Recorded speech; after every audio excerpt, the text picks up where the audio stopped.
Tá, eu comecei a gravar. Oi, Fabi. Oi, Léo, tudo bem? Então, já deve estar sabendo, né, que deu um probleminha na parte da transmissão pelo YouTube. Então a gente acabou optando por fazer pelo Jitsi mesmo. E aí depois postar a gravação no YouTube, né? No caso a gente tá gravando agora. Então a gente vai dar continuidade com a monitoria, né? Hoje é a monitoria de biologia. E ela está encarregada pela minha parte, o Eduardo, e pela Victoria, que também é uma das monitoras de biologia, e a gente vai estar dando a monitoria de hoje, né, que vai ser sobre mais relacionada com o corpo humano, com o ser humano. A gente dividiu em duas partes. Em uma primeira parte a gente vai falar sobre fisiologia e a segunda parte sobre doenças, assim, mais relacionado à saúde, que vai ser a parte da Victoria daí. Boa noite aí pra quem tá entrando. Ah, é isso aí. A gente tem pouquinho tempo, então hoje tem que fazer meio acelerado, tá? Tá. Começando então com a revisão de biologia com fisiologia humana. Primeiramente, o que é a fisiologia humana, né? O que é a fisiologia? A fisiologia, ela se traduz pelo estudo das funções e do funcionamento normal dos seres vivos. Parece um pouco ser sinônimo, né? Funções e funcionamento, mas não é. É basicamente que a fisiologia ela vai estudar as funções, né? Como que aquele determinado componente, né, do nosso corpo faz e como que ele faz essa coisa dele, como que ele faz essa função, né, que ele desempenha. Então seria mais ou menos isso, assim, o que seria a fisiologia. E humana porque a gente direciona, né, focaliza para o ser humano. Também existe fisiologia dos outros animais, né, das plantas, enfim. Mas o nosso foco aqui é na humana, que é justamente o foco do próprio Enem. Focalizando então nessa questão da fisiologia,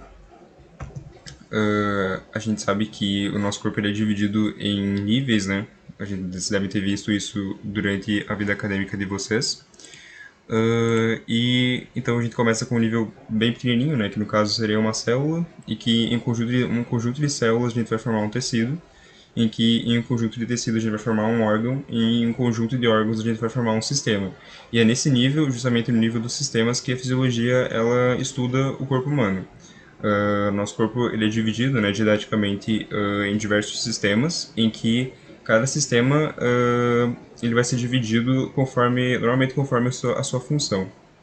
Né? Os órgãos eles vão se unir para determinada função e aí, então vai dar origem a um sistema do nosso corpo. Aqui eu enumerei algum desses sistemas, né, para a gente recordar. São alguns, eu não coloquei todos. O nosso corpo ele tem muitos sistemas, mas aqui eu listei alguns deles.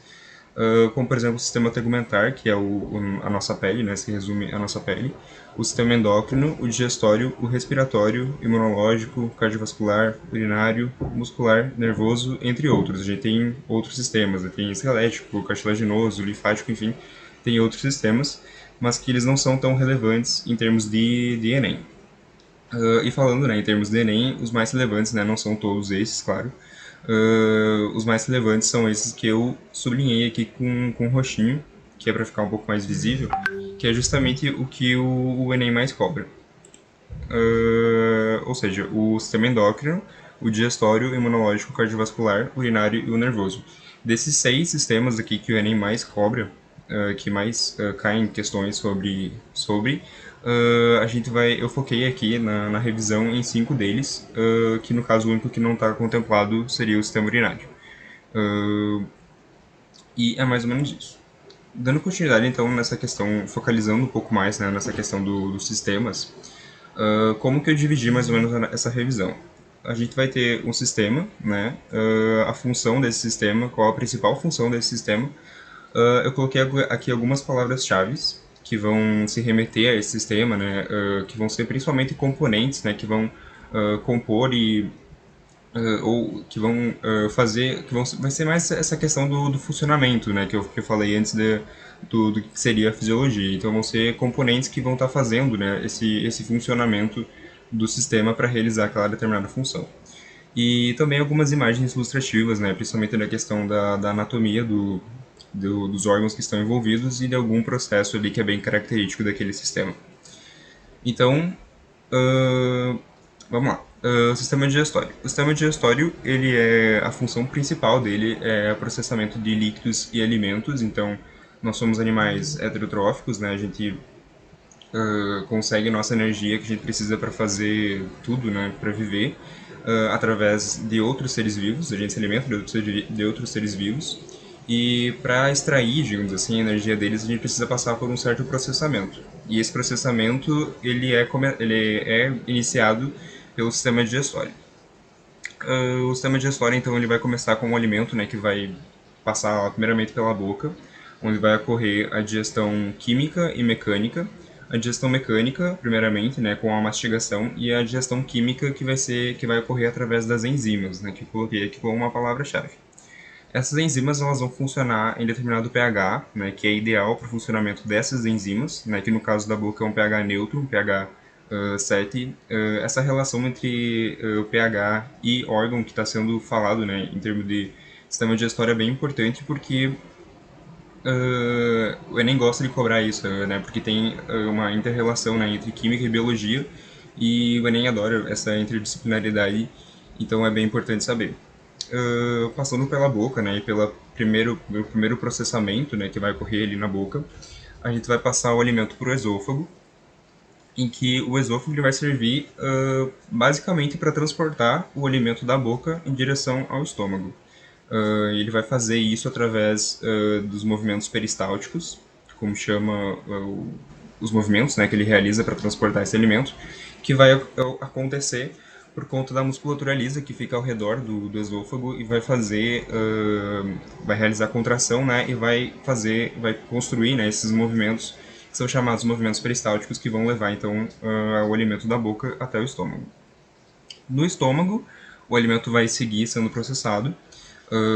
Ele mesma coisa em relação à boca, ele também vai sofrer ação de determinadas enzimas que vão agir a um determinado pH ideal, né? No caso do pH do estômago, ele vai ter um pH ácido, em torno de 2 por ali.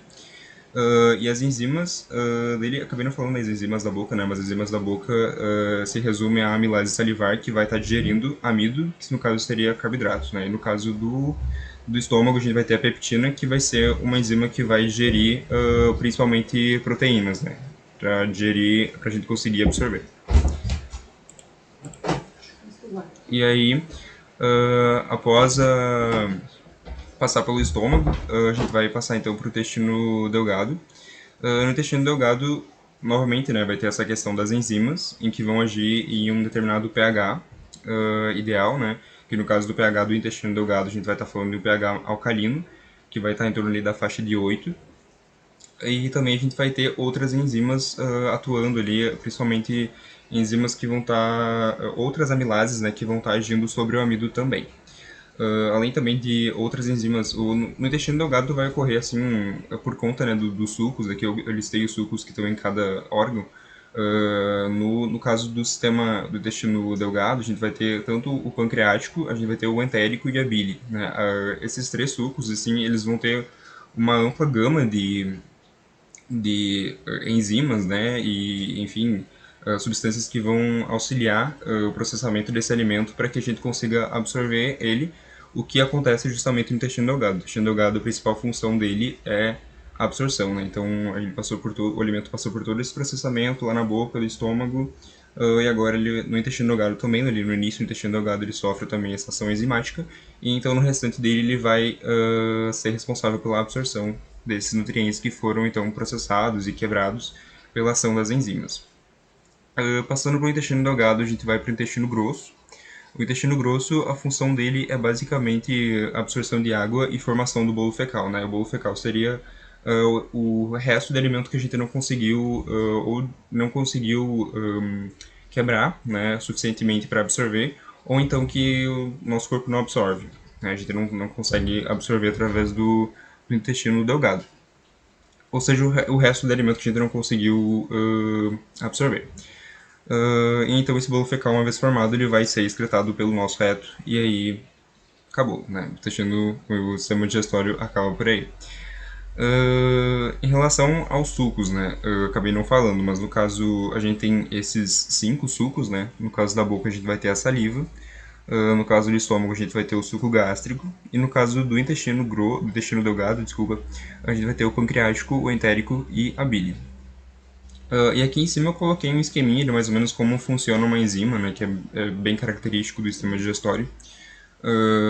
Basicamente a enzima ela é uma proteína catalisadora que ela vai ela vai acelerar reações, né? No caso a reação aqui é uma reação de quebra, em que aqui no exemplo a gente tem uma maltose, que é uma molécula, são duas moléculas de glicose unidas, né, ligadas, e a ação da enzima vai ser justamente a quebra dessa maltose em duas glicoses, que no caso seria um nível em que a gente conseguiria absorver, né? Esse açúcar, né, em forma de maltose a gente não conseguiria absorver. Do sistema digestório seria isso. Passando para o sistema imunológico, mesma coisa. A principal função dele é a defesa do nosso corpo. Algumas palavras-chave aqui. O nosso sistema imunológico ele é dividido em imunidade adaptativa e imunidade inata, ou também pode ser chamada de imunidade específica e imunidade inespecífica. A diferença entre eles é que a imunidade inata ela é inespecífica, né? Ela vai ter uma ação mais generalizada, assim, e não vai ser tão específica, não vai ser tão...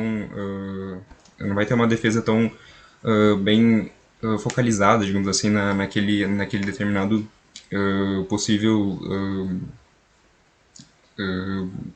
colisador, né, ou o patógeno, digamos assim. E a adaptativa ela vai ser uma imunidade um pouco mais, um pouco não, vai ser uma imunidade específica, né, que ela vai agir especificamente no naquele possível agressor, né, para o nosso corpo que possa causar algum possível dano para a gente. Aqui eu coloquei essa imagem, né, para ilustrar a diferença, né, entre imunidade adaptativa e imunidade inata. A imunidade inata, ela, como eu disse, ela é mais inespecífica, ela não vai ter uma especificidade tão específica, né, digamos assim. Então ela vai ser uma imunidade mais genérica, né? Ela vai proteger a gente de uma forma mais genérica, como por exemplo é o caso das barreiras epiteliais, como por exemplo a nossa pele. Ela não tem uma defesa específica contra determinado agente, mas ela protege de uma forma generalizada, mas de uma forma não tão eficiente como é o caso da imunidade adaptativa, que vai utilizar recursos, né, que são muito mais específicos e muito mais eficientes, né, que são o caso dos anticorpos, por exemplo, né, que eles são proteínas que se ligam diretamente àquele agressor, né, aquele patógeno, digamos assim, e vai promover essa defesa muito mais específica e muito mais eficiente.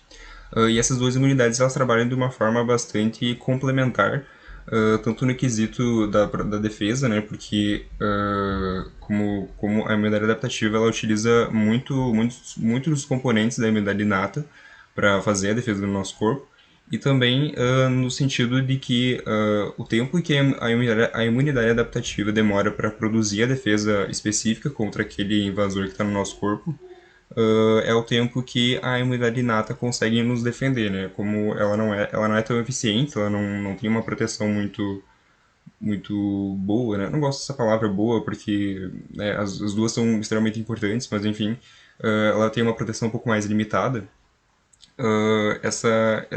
Esse limite, né, de defesa, ele é complementar um ao outro, né? Enquanto a imunidade inata consegue barrar por certo tempo, esse tempo é o tempo necessário para que a imunidade adaptativa consiga se mobilizar e consiga produzir a sua defesa específica, né, e mais eficiente. Algumas palavras-chave que são importantes, né? Inflamação. Inflamação é um dos componentes, um processo, né, da imunidade inata, principalmente, né? A inflamação ela é uma defesa generalizada que vai servir para conter, para defender e para reparar determinado tecido que está sendo exposto a um agente ou que foi lesionado, enfim, vai ser uma forma de proteção do nosso corpo, do sistema inato. Os leucócitos, que vão ser as células que vão estar presentes, né, são as células que compõem o sistema imunológico. E aí a gente vai ter diversas células que, em termos de Enem, não cabe saber exatamente quais são essas células. mas é interessante saber que, em geral, as células mais importantes, né, são células do sistema imunológico, são células fagocíticas, até aqui eu coloquei os fagócitos, que são as células que fazem fagocitose. E relembrando, né, a fagocitose, que é um englobamento, né, de um determinado corpo, um determinado antígeno, em que a célula ela engloba esse corpo estranho e digere ela dentro do seu citoplasma ali. Ela vai ter ação lisossômica e aí vai digerir aquele corpo estranho para que ele não cause nenhum problema para a gente, não cause nenhuma lesão. E é mais ou menos assim que o nosso sistema funciona para proteção, para defender a gente contra esses micro-organismos. Os anticorpos, né, que como eu disse, são aquelas proteínas específicas, né, que vão agir especificamente ali para aquele determinado patógeno. E essa relação aqui bem importante para o Enem, que é a relação de imunidade passiva, ativa, artificial e natural. É bem importante saber esses conceitos aqui, porque o Enem adora cobrar isso aqui e não é um negócio muito complexo, assim, é bem tranquilo de pegar. Imunidade passiva é aquela imunidade que a gente não somos nós que produzimos aquela imunidade, é uma defesa que não foi produzida pelo nosso próprio corpo. E a imunidade ativa é justamente o contrário da imunidade passiva. A imunidade ativa é a imunidade que a gente mesmo produziu, foi o nosso próprio corpo, o nosso próprio sistema imunológico que produziu aquela defesa. E artificial e natural são termos que se dizem muito bem, né? Artificial ele é uma coisa artificial, não é uma coisa que acontece naturalmente na natureza, enquanto que algo natural é algo que acontece naturalmente na natureza, né? Então, só para citar alguns exemplos de imunidade passiva natural, ou seja, uma imunidade passiva que a gente não produziu aquela defesa, mas que ela ocorre de forma natural. A gente tem, por exemplo, a amamentação, em que durante ali, os primeiros dias, né, os primeiros meses de vida, né, nosso, dos bebês ali, a gente não é capaz de produzir essa imunidade adaptativa. Então a gente recebe essa imunidade pronta da nossa mãe através do aleitamento. Isso é um dos fatores, né, que o aleitamento é tão importante.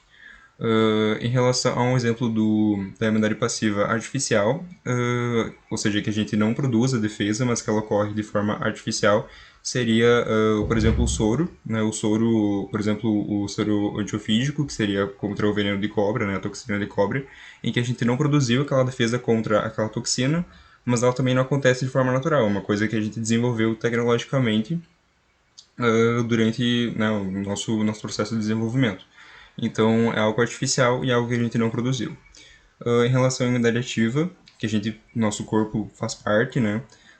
Imunidade ativa natural seria algo que acontece normalmente na natureza, que é o próprio processo de adoecimento, né? Então, quando a gente tem quando um antígeno entra em contato com o nosso corpo e aí acontece uma infecção e tal, o nosso corpo se defende e quando ele se recupera, ele vai desenvolver então essa imunidade ativa, natural, porque ocorre naturalmente na natureza, né? Adoecer é uma coisa completamente natural.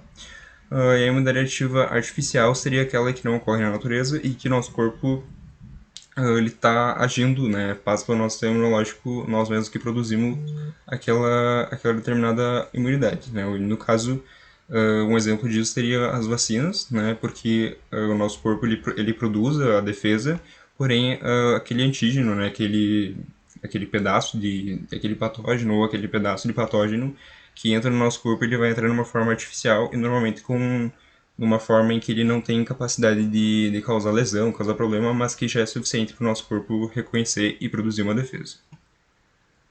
Ok, sistema lógico, acho que é isso.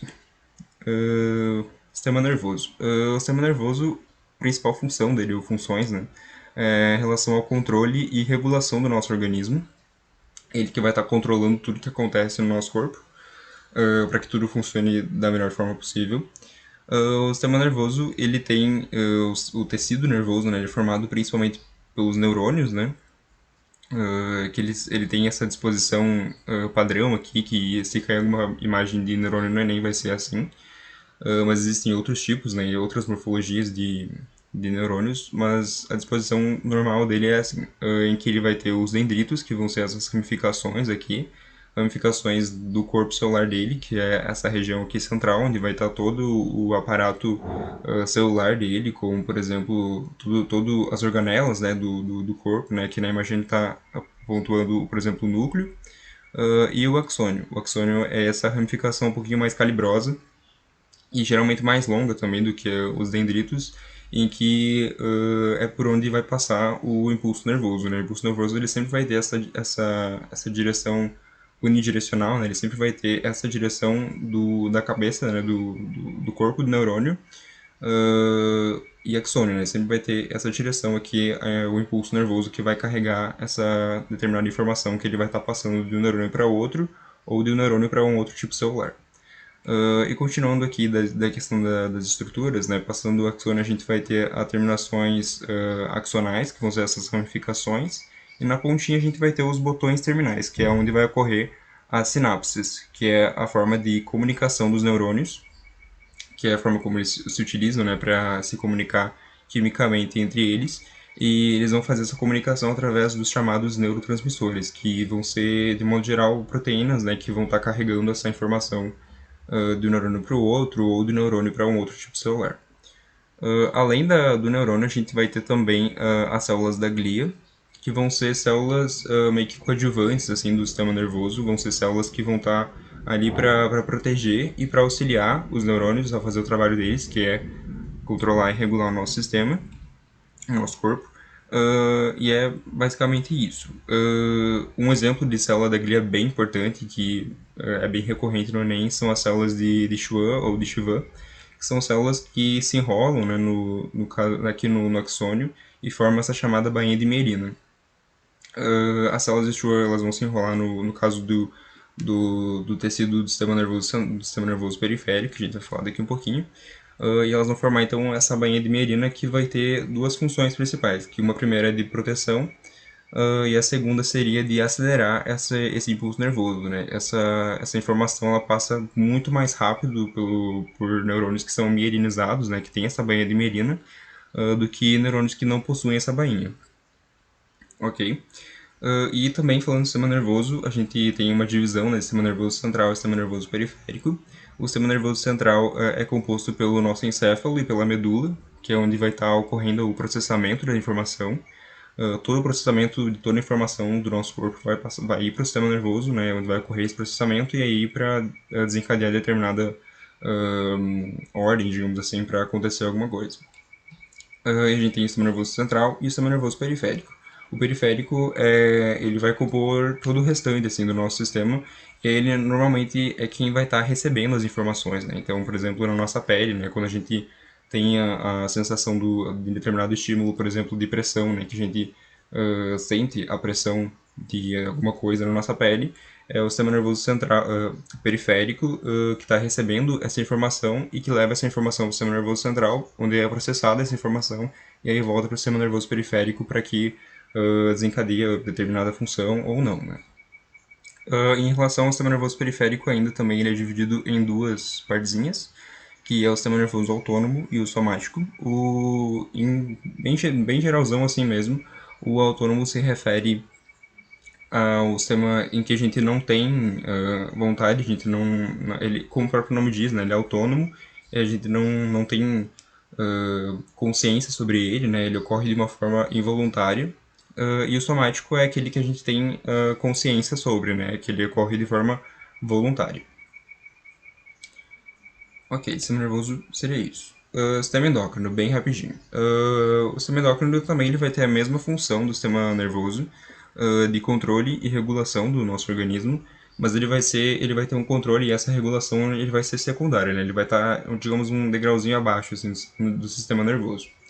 O sistema endócrino ele funciona através das glândulas, que é tecido epitelial especializado, que vai produzir os chamados hormônios. Né? Esses hormônios eles são mensageiros químicos que vão se distribuir no nosso corpo de uma forma sistêmica, né? Como eu disse aqui, e como está aqui numa palavra-chave, e eles vão atuar de uma forma mais sistêmica mesmo, assim, não é tão local como é o caso do sistema nervoso, né, que como eu coloquei aqui na chavezinha, ele vai ter uma ação mais local, mais direcionada em determinado ponto do nosso corpo, enquanto que o sistema endócrino ele vai ter uma ação mais sistêmica, né, então produz hormônio e normalmente esse hormônio vai direto para a circulação sanguínea e da circulação sanguínea vai para todo o nosso corpo.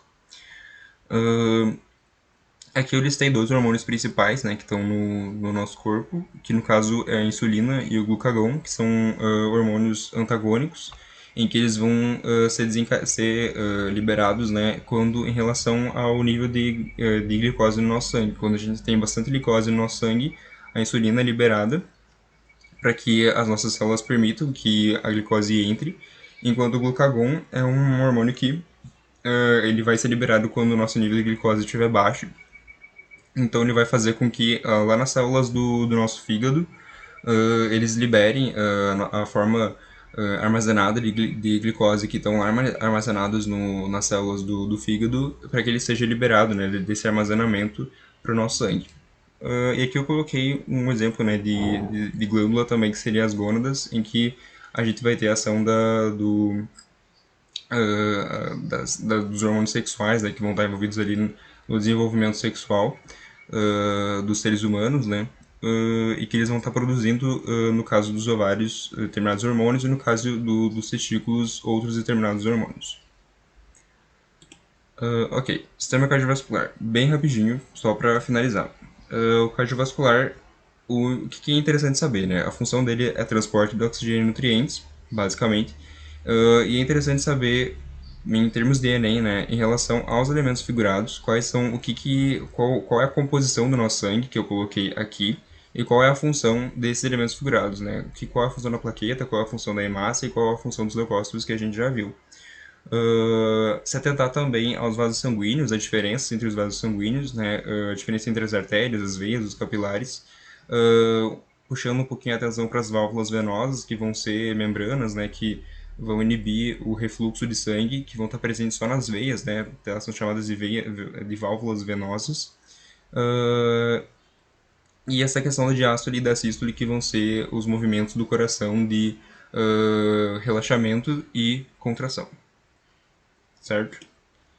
A fisiologia termina aqui, foi bastante informação em pouco tempo, mas espero que vocês revisem isso. Isso foi só uma revisão, assim, é bastante informação, mas tem muito mais ainda, então é um negócio bem complexo.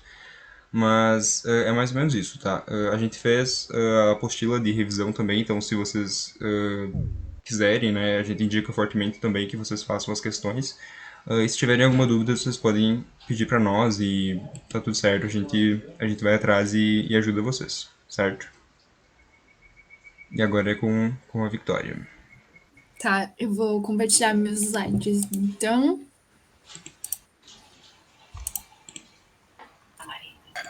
Eu só vou me apresentar primeiro, que eu sou nova por aqui. Tá, vocês estão vendo um cantinho meu, né? Meu Deus, eu ia mostrar minha cara. Acho que agora dá pra ver.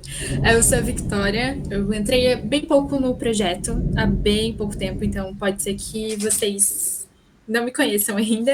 Eu vou estar falando sobre saúde e sobre algumas atualidades. Eu vou procurar ser rápida, mas se eu falar rápido demais, vocês podem me avisar pelo chat, enfim. Eu vou estar falando, então, sobre as protozooses, que são doenças causadas pelos protozoários, mas antes eu vou estar explicando o que são um pouco desses protozoários. Opa, desculpa. Os protozoários, eles são unicelulares, ou seja, possuem apenas uma célula, são formas primitivas de vida, e eles são heterótrofos por injeção, ou seja, eles englobam o seu alimento. E dentro dos protozoários, nós temos as algas, que elas são tanto unicelulares ou podem ser multicelulares, e elas são autótrofas fotossintetizantes. No entanto, quem causa doenças somente são os protozoários. Aí eu selecionei as que mais caem no Enem.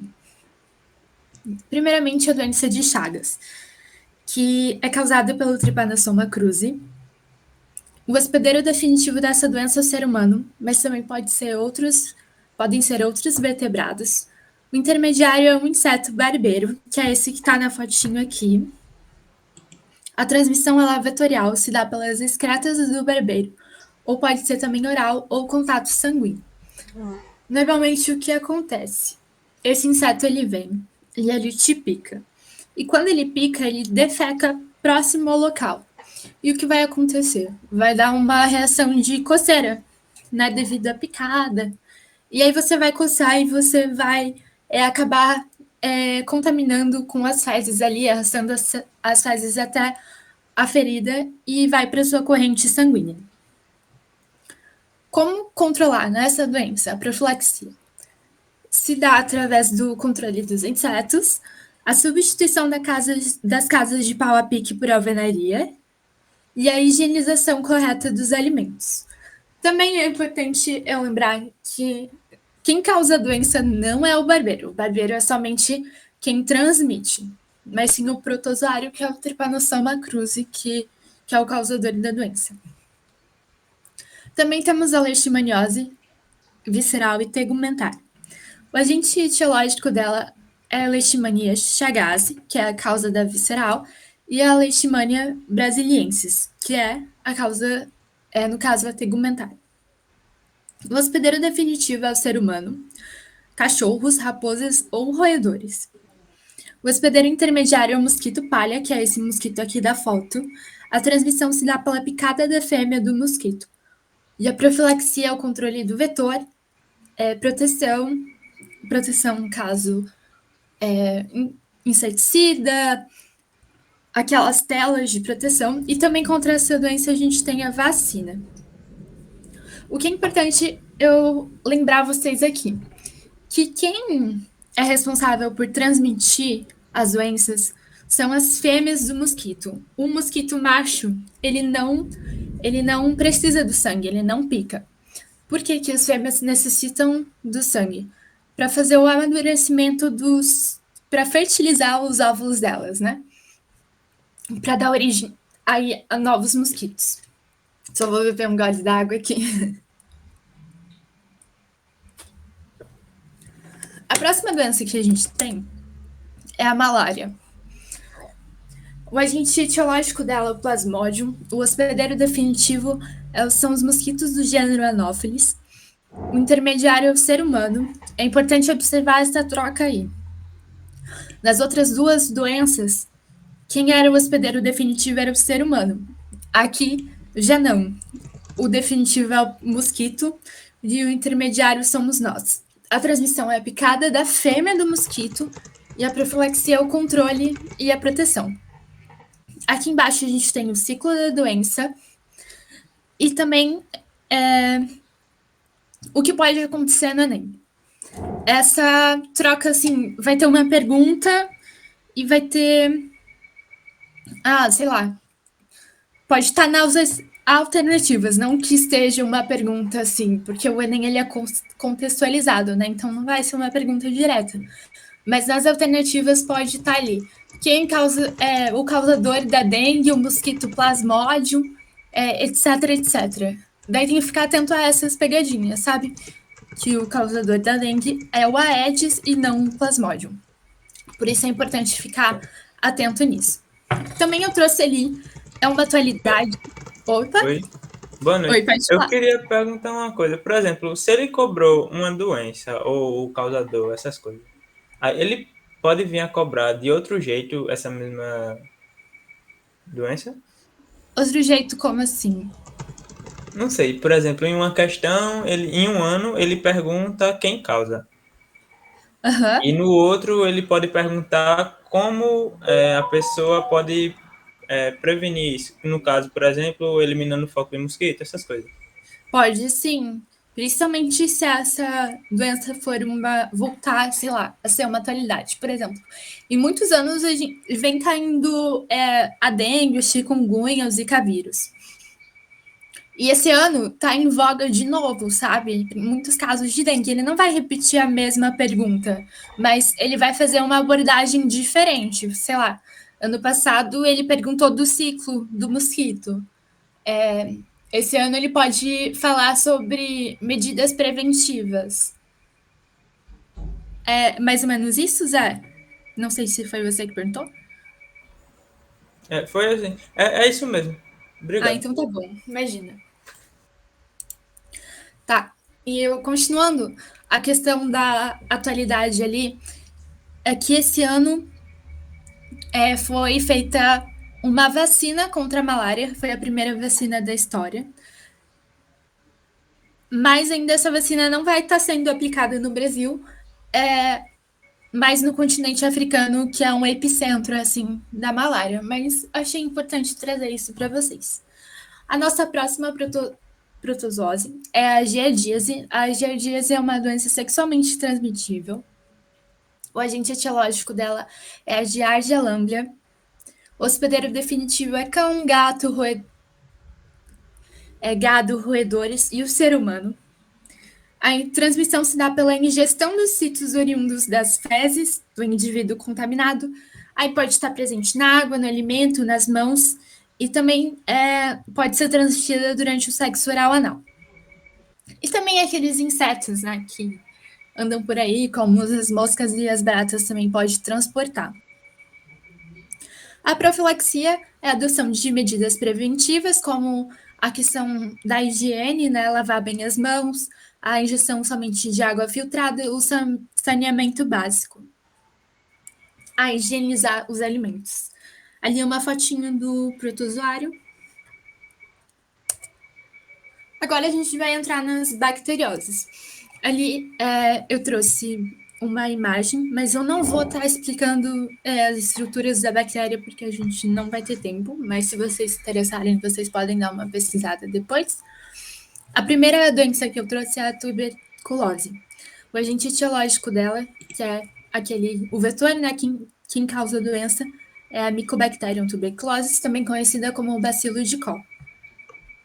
A transmissão se dá pelo contato com os infectados, ela é aérea, ou seja, tosse, espirro, gotículas de saliva durante a fala. Os sintomas são fadiga, febre, tosse, emagrecimento e sudorese. O tratamento é medicamentoso, né? Sempre contra bacterioses, o tratamento é com antibióticos. E a prevenção é a vacinação infantil. Inclusive, recomendo dar uma lida sobre... O Eduardo mesmo falou, né? Sobre a imunidade ativa e a passiva, da questão do sistema imunológico. Porque toda essa questão, né, que a gente está vendo esse ano do Covid, enfim, vacinação, e essa é uma doença que a vacinação é feita na infância, junto com, é uma tríplice, na verdade, junto com outras doenças também. A leptospirose, que o agente etiológico dela é a bactéria do gênero Leptospira. A transmissão se dá com contato com a urina de animais infectados. Normalmente a gente associa ao rato, mas não é somente o rato que transmite essa doença, mas o rato é o principal vetor. Os sintomas são febre alta, dor muscular, olhos vermelhos e manchas na pele, e também uma coloração amarelada. O tratamento é medicamentoso e a prevenção é lavar bem os alimentos, fechar as caixas da água, enchentes, procurar não ter contato com água contaminada, usar aquelas botas, procurar se proteger. Gonorreia. A gonorreia também é uma doença que está voltando a ter mais casos. Então, eu trouxe esse mapa mental. Ela é uma infecção causada por bactérias que podem atingir... É uma doença sexualmente transmitível, né? Pode atingir os órgãos genitais masculinos e femininos. O diagnóstico se faz pela coleta de secreções genitais ou pelo exame clínico. Os sintomas nas mulheres pode ser dor ao urinar, aumento de escorrimento, sangramento fora da época da menstruação, dor ou sangramento durante a relação sexual, e nos homens há uma sensação de ardor e esquentamento ao urinar, podendo causar corrimento ou pus, além de dor nos testículos.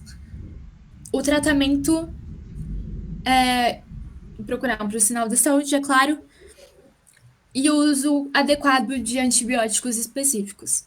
E daí eu trouxe essa atualidade que está ali em cima, que essa, dentre dessas 3 STs, né, que vai estar nessa notícia, se vocês quiserem pesquisar depois, a gonorreia é a primeira, que está acontecendo o caso do uso indiscriminado de antibióticos, e é uma bactéria que é uma superbactéria, né, uma bactéria que apresenta alta taxa de resistência e no Brasil ainda não, mas em outros países ela já é intratável, dependendo do estágio da bactéria e também da resistência dessa bactéria. Aí eu não vou estar passando porque a gente não tem tempo, mas eu trouxe mais exemplos de bacterioses, como tétano, a difteria, a coqueluche, a tuberculose, a gente falou, a cólera, a lepra, que é a hanseníase. Se vocês quiserem tirar um print. Agora eu vou falar sobre as verminoses. As verminoses, dentro desse quadro de vermes aí, que são inúmeros, os vermes estão divididos entre os plateumintos e os nematelmintos. A diferença entre eles é que os plateumintos eles são vermes achatados e os nematelmintos são vermes cilíndricos. E essa diferença se dá porque os plateumintos não são acelomados. Eles não possuem essa cavidade é uma cavidade que dá espaço para o surgimento dos órgãos. E os nematelmintos, eles são pseudocelomados. Ou seja, eles já apresentam meio que um espaço assim. Por isso que eles são nessa forma cilíndrica, como está aqui. E os plateumintos, eles são achatados, como a planária, que está aqui. Então, por isso que eles têm essas formas de corpo específicas. Aí eu trouxe essa tabela, vou passar por ela.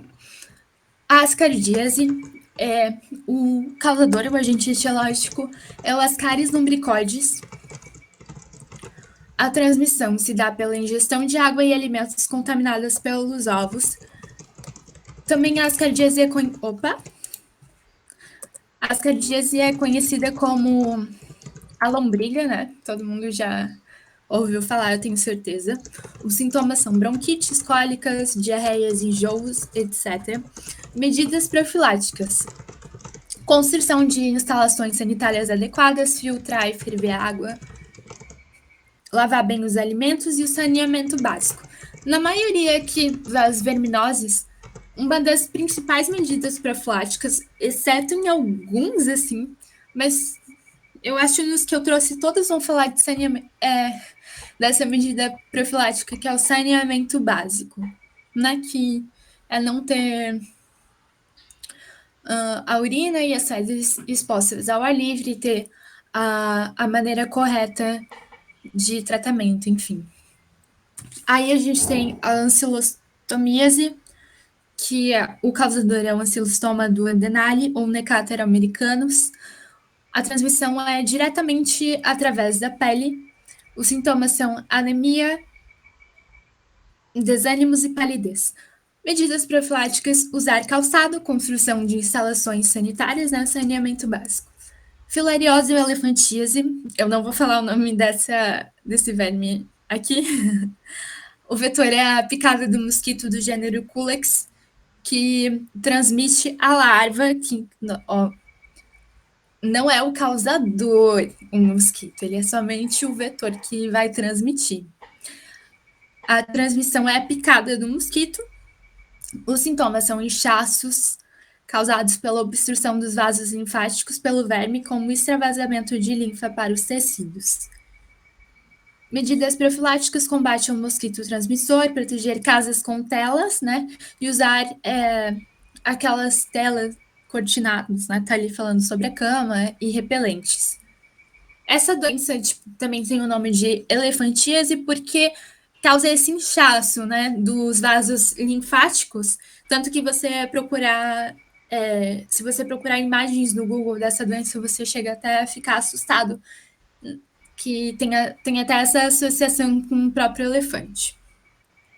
A plasmochiurose, ela é causada pelo enteróbios vermiculares.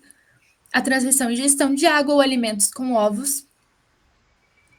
Sintomas: desarranjo intestinal, coceira no ânus, causado pelas fêmeas que se fixam para pôr os ovos.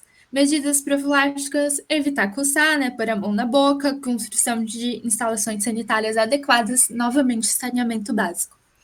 Dermatite do bicho geográfico. O causador, Ancylostoma brasiliensis. A transmissão se dá diretamente na pele, né? Ou transmitidas, essa penetração das larvas se dá pela transmissão por fezes de cães portadores do verme. Sintomas: irritação com cera na pele, com manchas típicas que lembram mapas, causadas pelas larvas que migram pela pele. Medidas profiláticas: impedir que cães defequem em áreas de uso humano, praias, quintais e usar calçados. E justamente por isso que, né, quando você vai na praia, você vê aquela plaquinha de não deixar que o cão vá à areia, porque ele pode ser um possível transmissor dessa doença. Teníase. Lembrando também, tá vendo aquele triângulo roxinho ali? É porque os anteriores... Opa, esse barulho é do meu mouse desconectando. Os vermes anteriores, eles são todos nematelmintos, e esses 3 últimos são platelmintos. Daí, dentre os platelmintos, a gente tem a teníase. Ela é dividida entre os agentes etiológicos, Taenia solium, que é a tênia do porco, e a Taenia saginata, que é a tênia da vaca. A transmissão: ingestão de carne de porco contaminada com cisticercos, ingestão da carne da vaca contaminada com cisticercos. Sintomas: emagrecimento, cansaço e indisposição, medidas profiláticas, saneamento básico, e não comer a carne do porco ou da vaca, tá ali escrito cava, mas é vaca, é crua ou mal cozida, e a fiscalização de estabelecimentos de venda de carne, né? Sempre é importante observar o selo da Anvisa. Cisticercose é o mesmo causador da teníase, o que vai mudar é a forma de transmissão. A cisticercose se dá pela ingestão de coisas contaminadas com os ovos e não cisticercos. Aí os sintomas tá ali que ela é responsável por certos casos de convulsões e outros problemas neurológicos, porque ela alcança até o cérebro. As medidas profiláticas: saneamento básico, ferver ou ingerir água filtrada. Esquistossomose ou barriga d'água. A causa dela é o Schistosoma mansoni. O vetor ali, ignorem que ele não é, já peço perdão. O vetor dela é o caramujo e é o hospedeiro intermediário da doença. Quem é o hospedeiro definitivo somos nós. A transmissão se dá pelas larvas do caramujo, as cercárias, que elas vão penetrar ativamente na pele. Os sintomas são complicações intestinais, disfunção do fígado, hemorragias, e o fígado pode aumentar de tamanho, o que vai causar essa barriga inchada, né, que a gente dá o nome de barriga d'água. Medidas profiláticas: eliminar o caramujo, ferver e filtrar a água, e não defecar ao ar livre, saneamento básico. Agora a gente vai falar sobre as tão atuais e famosas viroses, né? Principalmente devido à pandemia. Ali está uma fotinho de um vírus, aqui. Aí, que são os vírus? Os vírus, eles são parasitas intracelulares obrigatórios. Eles são incapazes de replicar-se fora de uma célula. Eles são acelulares, formados por DNA ou RNA, envoltos por uma cápsula proteica. Ou seja, os vírus não vão possuir metabolismo e não vão poder dar origem a outras cópias de si mesmo se eles não estiverem dentro de uma célula. Eles precisam de uma célula para ficarem ativos, vamos assim se dizer. Dentre das viroses, eu trouxe as mais atuais, que a gente vê falar mais e que são as mais cobradas no Enem. Primeiramente, a febre amarela. O agente etiológico dela é o gênero Flavivírus. A transmissão se dá pela picada da fêmea do mosquito. Os sintomas são febre, dor de cabeça intensa, náuseas, fraqueza. O tratamento se dá somente pelo alívio dos sintomas, né, que são viroses, não dá para se tomar. A única medida contra realmente que vai na causa é a vacina, de resto só o alívio de sintomas. Prevenção, combate aos vetores e vacinação. É importante ressaltar que a febre amarela ela possui 2 ciclos: o ciclo silvestre e o ciclo urbano. O ciclo silvestre, que está aqui embaixo, bem pequeno, ele se dá em áreas florestais. O vetor dele é o mosquito Hemagogos. E no urbano, o que vai mudar é que não é outro mosquito, que é o mesmo mosquito da dengue, do zika e o chikungunya, o famoso Aedes aegypti. A infecção ela vai acontecer com uma pessoa que tenha contraído a febre, que nunca tenha contraído a febre, aliás, ou nunca tenha tomado a vacina. Essa pessoa vai circular em áreas florestais, ela vai ser picada pelo mosquito e vai ser infectada. E aí o que vai acontecer? Essa pessoa vai para a cidade, ela já está infectada, o Aedes vai picar essa pessoa, e daí ela vai se tornar fonte de infecção para o ciclo urbano. Lembrando que os macacos eles não são vetores da doença, são somente um indicador de que essa doença vai estar presente na floresta. Depois da febre amarela, a gente vai ter a dengue, o zika e a chikungunya. O agente etiológico dele é o gênero Flavivírus. A transmissão se dá pela picada dos mosquitos o Aedes aegypti, e em menor grau, o Albopictus. O tratamento é medicamentoso, alívio dos sintomas, prevenção, combate aos vetores, né? A gente, além, né, desse ano ter o Covid, pelo menos na minha cidade, não sei na cidade de vocês, muitos casos de dengue, né? E com isso, as campanhas de dengue falando, fecha a caixa da água, vê se tem água parada na sua casa, coloca areia nos potinhos da flor. E sempre importante estar atento nessas medidas aí de combate ao mosquito.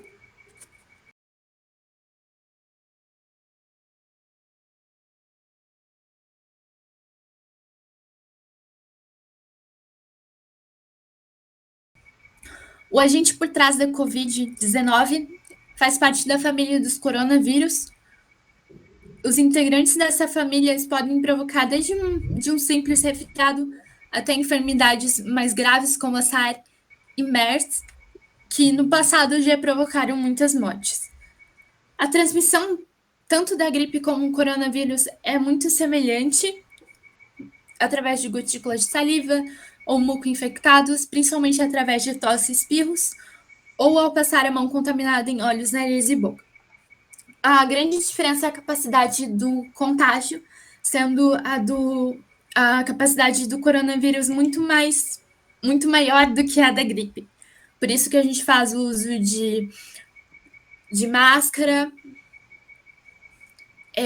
e o pessoal da saúde faz uso de toda aquela paramentação justamente pela capacidade maior de contágio.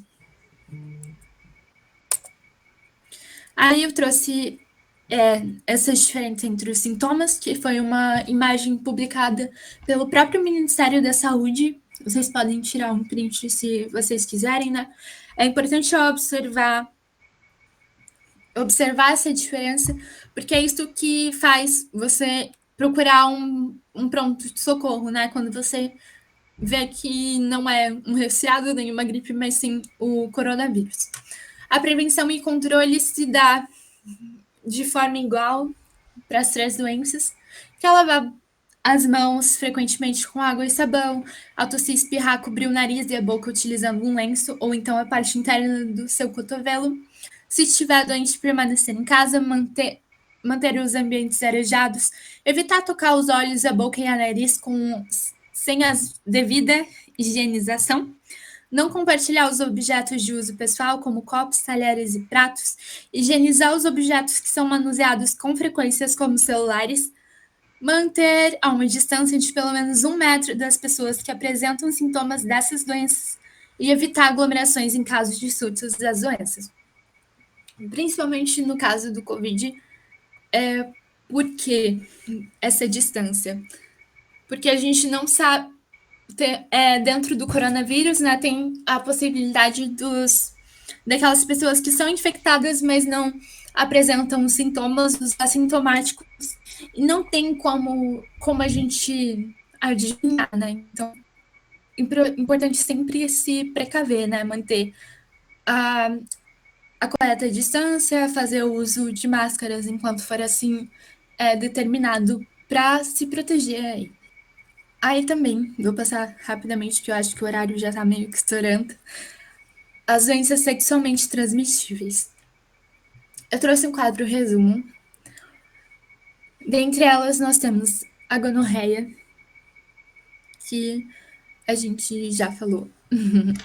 Ardor urinar, coceira, corrimento uretal, espesso e amarelado. E na mulher pode ser assintomática ou apresentar um corrimento. Consequências de esterilidade ou uma doença inflamatória, no caso da mulher ou do homem. Sífilis. Cancro duro, ferida única e indolor, sem pus, que desaparece em pouco tempo. Lesões avermelhadas na pele, principalmente na palma das mãos, planta dos pés e dorso. Qual é o problema da sífilis? Essa ferida, ela é só uma ferida, não tem pus, ela é indolor, não incomoda, vamos assim se dizer. E o problema é que tipo, você nota que ela tá ali, mas você ignora ela, ela vai sumir. Só que a doença continua em você, ela só tá como se fosse inoculada por um tempo. Por isso é importante ficar atento aos sinais que o seu corpo dá e procurar atendimento, procurar fazer os testes preventivos e fazer aqueles exames todos os anos. As consequências do não tratamento da sífilis é que na fase tardia ela pode evoluir com lesões neurológicas, ósseas e cardiovasculares, caracterizando a neurosífilis, e na gestante pode evoluir para a transmissão vertical, né, que é a transmissão para a criança. A herpes simples genital, ardor, coceira, dor, bolhas e depois feridas. A consequência de um não tratamento e uma evolução da doença é a infecção no sistema nervoso, levando uma meningite ou uma encefalite. Tricomoníase, que é um corrimento, como já está explicado ali, é um corrimento, um sinal e sintoma dela, e ardência na relação sexual. No homem, a consequência inflamação na próstata e no epidímio, e na mulher é doença inflamatória pélvica. Clamídia, ela é geralmente assintomática, mas ela pode apresentar um corrimento. No homem pode levar à esterilidade e na mulher uma doença inflamatória pélvica e infertilidade. HPV, os sintomas eles podem não se manifestar, mas dos homens ele se manifesta são pequenas verrugas no pênis, ânus e boca, e nas mulheres é mais difícil perceber porque fica na região interna da vagina e no colo do útero. A consequência pode ocorrer no homem o câncer de pênis e ânus e na mulher o câncer de colo uterino, de vulva e ânus. Eu já tenho vacina, inclusive essa vacina é tomada na escola normalmente. Eu vou comentar rapidinho sobre os mosquitos, né, que são vetores de muitas doenças, transmitem muitas doenças, que o Brasil, ele é um protagonista, é uma atualidade, tá? Ele é um protagonista em novas tecnologias de combate aos mosquitos. Essa foi uma notícia que eu peguei num site do governo, que se chama investesp.gov.br. E o Brasil, ele desenvolve biolarvicidas, inseticidas, e ele faz uso de insetos geneticamente modificados. Aqui vou deixar numa doença aqui que eu o mosquito, principalmente contra o Aedes aegypti, que faz a transmissão de várias doenças. Essa notícia que eu peguei é sobre mosquitos geneticamente modificados, que são chamados Aedes do bem. Eles não vão picar ou transmitir a doença, mas eles vão transferir os genes que são inseridos nele, que é um gene mortal que impede o mosquito, né, as larvas, de se desenvolverem até a fase adulta, diminuindo a população de mosquitos. E também tem uma outra técnica que é do Instituto Oswaldo Cruz, que ele coloca nos mosquitos uma bactéria e essa bactéria vai inativar o vírus que provoca a dengue, a zika e a chikungunya. É interessante dar uma pesquisada por isso, se vocês se interessarem também. São novas tecnologias de combate a mosquitos. É isso que eu tinha para falar. Se tiver alguma dúvida, podem falar com a gente. A gente agradece a presença de todos vocês. A gente deseja uma excelente prova, que vocês consigam aproveitar aí todos esses momentos de estudos que vocês tiveram e darem o seu melhor aí nas provas.